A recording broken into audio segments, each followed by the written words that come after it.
روزہ کسے کہتے ہیں؟ عبادت کی نیت سے اللہ کی رضا کے لیے صبح صادق سے لے کر غروب آفتاب تک کھانے پینے اور جماع سے رکے رہنے کا نام روزہ ہے۔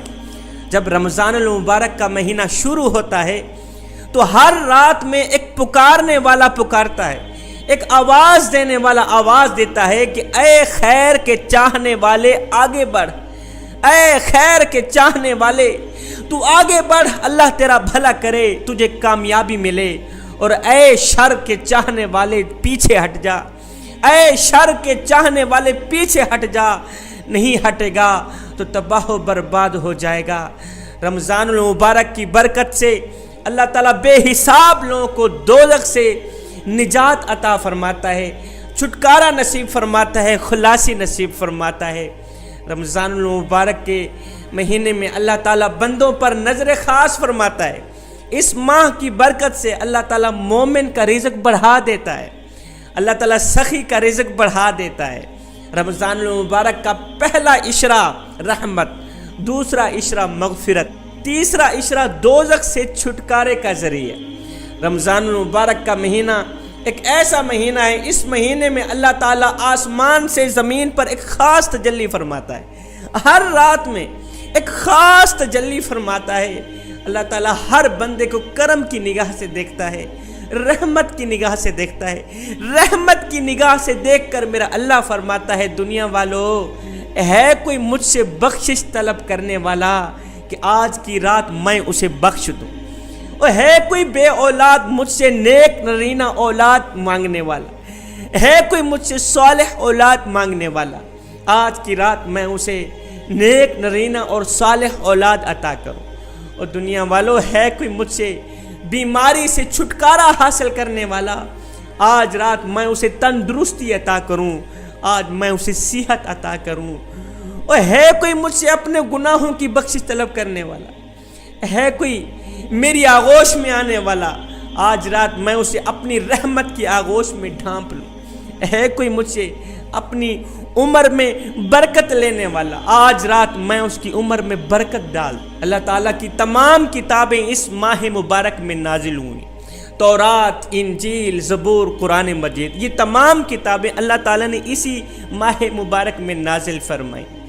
روزہ اللہ تعالیٰ سے بندے کی سفارش کرتا ہے، اللہ کو کہتا ہے مالک میں نے اسے کھانے سے روکا، یہ رک گیا، مالک میں نے اسے پینے سے روکا، یہ رک گیا، میرے ادب کی وجہ سے، میرے احترام کی وجہ سے اس نے ڈنڈی مارنی چھوڑ دی، نہ حق قتل کرنا چھوڑ دیا، اس نے ظلم کرنا چھوڑ دیا، میرے ادب اور احترام کی وجہ سے اس نے اپنے ہاتھوں سے کسی کو ایذا دینی چھوڑ دی، تکلیف دینی چھوڑ دی، کسی کو درد دینا چھوڑ دیا، ایڑھی مار کے چلنا چھوڑ دیا، فخر سے چلنا چھوڑ دیا، غرور سے چلنا چھوڑ دیا، غلط سننا چھوڑ دیا، میری خاطر اس نے غلط بولنا چھوڑ دیا، میری خاطر اس نے اپنے اندر سے حسد نکال دیا، غرور اور تکبر نکال دیا، اللہ اکبر، اپنے دل سے نفاق نکال دیا۔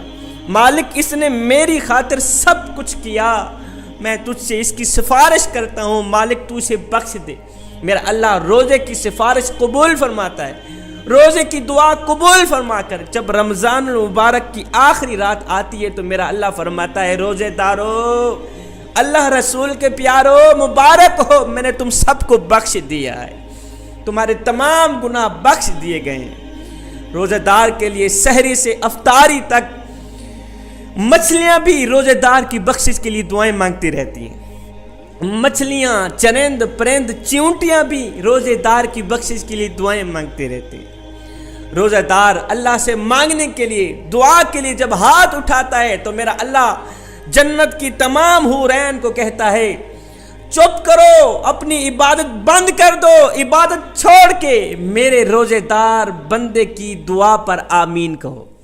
میرا روزے دار دعا مانگ رہا ہے، تم آمین کہو۔ مجھے بتاؤ جس کی دعا پر جنت کی تمام حورین آمین کہہ رہی ہوں، کیا خیال ہے وہ دعا قبول نہیں ہوتی ہوگی؟ یہاں سے نکلتی بعد میں ہوگی، قبول پہلے ہوتی ہوگی۔ روزہ دار کو روزہ افطار کرانے سے اللہ تعالیٰ افطار کرانے والے کے تمام گناہ بخش دیتا ہے، اس کے رزق میں برکت ڈال دیتا ہے جو شخص کسی روزہ دار کا روزہ افطار کراتا ہے۔ میرے نبی نے فرمایا اللہ اکبر، جو شخص کسی روزہ دار کو ٹھنڈا پانی پلاتا ہے، جو شخص کسی روزہ دار کی افطاری کے وقت اسے کوئی شربت پلاتا ہے، ایسے شخص کے بارے میں میرے نبی کا یہ وعدہ ہے کہ ایسے شخص کو قیامت کے دن حوض کوثر کا جام پلاؤں گا۔ تو جوانوں، روزے کے دوران کھانا پینا اور بیوی سے صحبت کرنے سے روزہ ٹوٹ جاتا ہے۔ کھانے سے، پینے سے، بیوی سے صحبت کرنے سے روزہ ٹوٹ جاتا ہے۔ خدا نہ کرے اگر تم سے روزہ ٹوٹ بھی جائے۔ ایک شخص آیا میرے حضور علیہ الصلوۃ والسلام کی خدمت میں، آقا اگر روزہ ٹوٹ جائے تو کیا کریں؟ میرے نبی نے فرمایا میاں اگر روزہ ٹوٹ بھی جائے، خدا نہ کرے تم سے یہ غلطی، یہ گناہ ہو جائے تو ایک غلام آزاد کر دینا۔ آقا اگر یہ بھی نہ کر سکیں تو فرمایا 60 مسکینوں کو 2 وقت کا پیٹ بھر کے کھانا کھلا دینا۔ آقا اگر یہ بھی نہ کر سکے تو میرے کریم نبی نے فرمایا پھر 60 دن مسلسل روزہ رکھنا، تمہارا کفارہ ادا ہو جائے گا۔ ایک صحابی میرے حضور علیہ الصلوۃ والسلام کی خدمت میں حاضر ہوا، رمضان المبارک کا مہینہ ہے۔ ایک صحابی میرے کریم نبی کی خدمت میں حاضر ہوا، آقا کوئی ایسا عمل بتا دیں جو مجھے سیدھا جنت تک لے جائے، کوئی ایسا عمل بتا دینا آقا جو مجھے سیدھا جنت تک لے جائے۔ میرے کریم نبی نے فرمایا رمضان المبارک کے روزے رکھا کر، یہ بے مثال عمل ہے، یہی عمل تجھے سیدھا جنت تک لے جائے۔ میرے کریم نبی نے فرمایا افطار کے وقت بہت سے لوگوں کو اللہ تعالیٰ کی طرف سے جہنم سے آزادی کا پروانہ ملتا ہے۔ تو جوانوں، آخر میں ایک اہم سبق دے کے اجازت چاہوں گا۔ جوانوں، سحری کے وقت کہیں ایسا نہ ہو تمہارے سامنے تو 10 کھانے پڑے ہوں اور تمہارے محلے میں رہنے والے غریب شخص کو سوکھی روٹی بھی نہ ملے سحری کے لیے۔ افطاری کے وقت تمہارے سامنے 12 کھانے لگے ہوئے ہوں اور کہیں ایسا نہ ہو تمہارے محلے میں رہنے والا غریب شخص سوکھی روٹی اور ٹھنڈے پانی کے لیے ترستا رہے۔ رمضان المبارک کو غنیمت جانو، اس رمضان میں ڈھیروں نیکیاں خرید لو، ڈھیروں نیکیاں حاصل کر لو۔ محلے میں غریبوں کی مدد کرو، ان لاوارث بچوں کی مدد کرو جن کا تمہارے سوا مدد کرنے والا اور کوئی نہیں ہے۔ اگر جس نے مدد کرنی بھی ہے تو وقت پر کریں، یہ نہ سوچے کہ کل میں مدد کروں گا، ہو سکتا ہے کل تیری زندگی میں نہ لکھی گئی ہو سکتا ہے یہ نیکی تیری زندگی کی آخری نیکی ہو سکتا ہے یہ اذان تیری زندگی کی آخری اذان ہو، یہ نماز تیری زندگی کی آخری نماز ہو۔ کل کا سوچنے والے آج ہی جو کرنا ہے کر لے۔ میرے کریم نبی نے دشمنوں کے سروں پر شفقت بھرا ہاتھ رکھا ہے۔ میرے نبی کے دروازے پر اگر کوئی دشمن آیا ہے، دشمن کے سروں پر بھی میرے کریم نبی نے شفقت بھرا ہاتھ رکھا ہے۔ ہم نے تو اپنوں کے سروں پر بھی شفقت بھرا ہاتھ نہ رکھا۔ مجھے ایک واقعہ یاد آ گیا۔ ایک یہودی بچہ تھا، میرے نبی کی خدمت کیا کرتا تھا۔ وہ خدمت کیا تھی؟ میرے نبی جب بھی مسجد نبوی میں داخل ہوتے، جب بھی اپنی نالین مبارک اتارتے، جوتا مبارک اتارتے، تو یہ یہودی بچہ دوڑ کر میرے نبی کے جوتے کو ادباً احتراماً اٹھا کے چوم کے ایک سائڈ پہ رکھ دیتا تھا، پھر میرے نبی کے جوتے کی رکھوالی کیا کرتا تھا۔ میرے نبی کے جوتے کو چومنے کے لیے، نالین مبارک کو چومنے کے لیے اگر اوپر چھوٹی موٹی مٹی پڑتی نا تو یہ یہودی بچہ فوراً ہی میرے کریم نبی کے جوتے کو صاف کر لیتا۔ میرے نبی کے جوتے کی رکھوالی کے لیے کھڑا ہے۔ میرے کریم نبی جب بھی مسجد نبوی سے باہر نکلتے تو یہ یہودی بچہ فوراً جوتا اتارتا، میرے نبی کے قدم مبارک پہ ڈال دیتا۔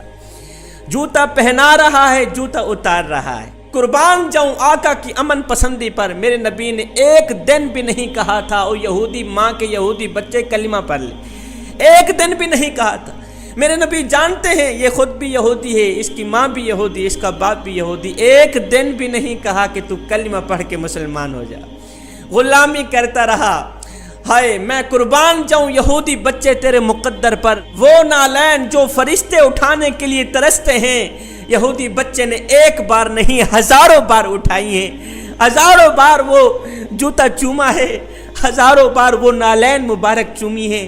آئے روزانہ آنے والا، روزانہ نظر آنے والا، روزانہ خدمت کرنے والا بچہ ایک دن نظر نہ آیا۔ ایک دن گزرا، 2 دن، تیسرے دن میرے آقا نے پوچھا صحابہ وہ بچہ جو میری غلامی کرنے کے لیے آتا تھا، جو میری نوکری کے لیے آتا تھا، مجھے جوتا پہنا رہا ہے، جوتا اتار رہا ہے، میرا جوتا صاف کر رہا ہے۔ روزانہ نظر آنے والا بچہ 3 دن ہو گئے ہیں، نظر کیوں نہیں آ رہا؟ کسی نے کہا آقا وہ بچہ بیمار ہو گیا ہے، اور بہت زیادہ بیمار ہو گیا۔ میرے کریم نبی نے فرمایا صحابہ آؤ پھر چلتے ہیں، اس کا حال پوچھنے کے لیے اس کے گھر جاتے ہیں۔ کسی نے کہا آقا وہ یہودی ہے، وہ یہودی ماں کا بچہ، یہودی باپ کا بچہ، آپ اس کے گھر اس کا حال پوچھنے کے لیے جا رہے ہیں۔ میرے کریم نبی نے فرمایا صحابی وہ مسئلہ الگ ہے، یہ دیکھ کہ وہ نوکر کس کا ہے، یہ دیکھ وہ غلام کس کا ہے۔ میرے نبی اس کا حال پوچھنے کے لیے اس کے گھر پہنچے، دیکھا آدھی روح اندر ہے، آدھی روح باہر ہے، زندگی موت سے جنگ لڑ رہا ہے۔ میرے کریم نبی نے جب اس کی حالت دیکھی، میرے نبی نے فرمایا بچے ساری زندگی تو میری غلامی کرتا رہا، ساری زندگی تو میری نوکری کرتا رہا، ساری زندگی میرے جوتے پالش کرتا رہا، ساری زندگی مجھے جوتا پہناتا رہا، اتارتا رہا، ساری زندگی تو نے میرا دیدار کیا۔